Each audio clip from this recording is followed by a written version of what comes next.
Pemirsa, 6 pengurus wilayah kabupaten kota, paguyuban warga Sunda di Bali atau Pasundan resmi dilantik di Pondok Pesantren Al-Jabar Ungasan Badung. Paguyuban Pasundan di Bali sudah ada sejak 12 tahun lalu dan kini telah memiliki struktur pengurus resmi.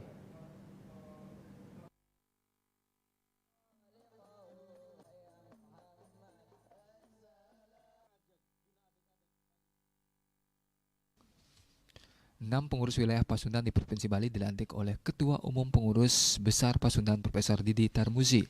Mereka yang dilantik yakni pengurus dari Kabupaten Badung, Gianyar, Bangli, Buleleng, Tabanan, Kelungkung, dan Kota Denpasar. Pelantikan ditandai dengan pembacaan dan penyerahan SK Pengurus Besar Pasundan terkait struktur pengurus baru masa bakti 2022-2027 serta penyerahan Pataka Pasundan ke ketua masing-masing wilayah yang didampingi sekretaris dan bendahara. Acara pelantikan tersebut turut dihadiri oleh Ketua Paguyuban Pasundan Wilayah Bali Kiai Jaka Bandung, sekaligus pengasuh Pondok Pesantren Al-Jabar Ungasan Badung, Asisten Pemerintah dan Kesra Sekda Provinsi Bali, Gede Indra Dewa Putra mewakili Gubernur Bali, para Ketua Forum Komunikasi Etnis Nusantara, serta tokoh-tokoh warga Sunda di Bali. Ketua Umum Pengurus Besar Paguyuban Pasundan Profesor Didi Tarmuzi dalam sambutannya mengatakan paguyuban Pasundan telah berumur 109 tahun yang pada awalnya dibentuk oleh mahasiswa kedokteran di Jakarta. Pasundan tidak berpolitik dan bergerak di bidang budaya dan pendidikan. Visinya adalah mencerdaskan kehidupan bangsa, minimalisir kebodohan dan kemiskinan dan memperkuat ekonomi khususnya UMKM.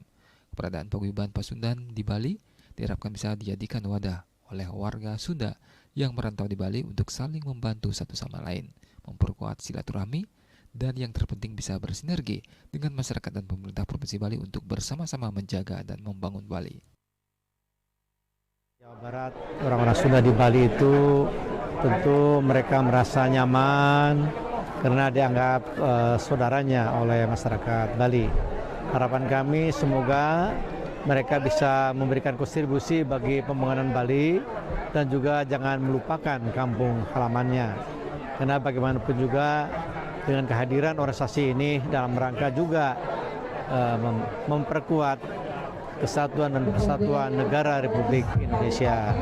Jadi harapan kami agar kebersamaan, kemudian saling tolong-menolong, dan persatuan itu harus tetap dibangun di Bali sehingga kehadiran mereka.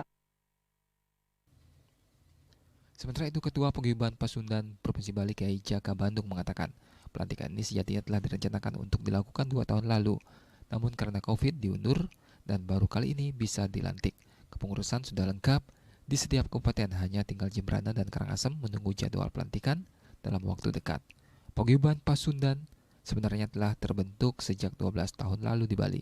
Kiai Jaka Bandung meminta pengurus baru yang dilantik agar amanah dan menjaga kepercayaan warga Sunda di Bali, memperkuat solidaritas dan saling membantu jika ada warga Sunda yang dalam kesusahan. Mungkin setelah konsolidasi di tiap kabupaten, karena kita udah 12 tahun sebenarnya udah dari dulu kita ada di tiap kabupaten, cuma yang sekarang karena ini kita konsolidasi lagi.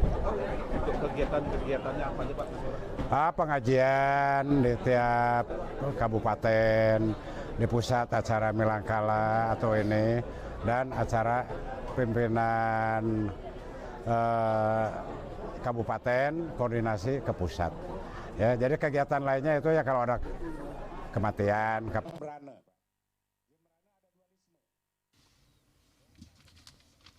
Dalam kesempatan tersebut, Gubernur Bali Wen Koster yang diwakili oleh Asisten Pemerintah dan Kesra Sekda Provinsi Bali mengapresiasi pelantikan ini dan berharap warga Sunda di Bali bisa bersinergi dengan masyarakat Bali untuk bersama-sama membangun Bali. Acara pelantikan dihadiri dengan penandatanganan prasasti oleh Ketua Pasundan dan tokoh-tokoh warga Sunda di Bali. Riase Bali TV.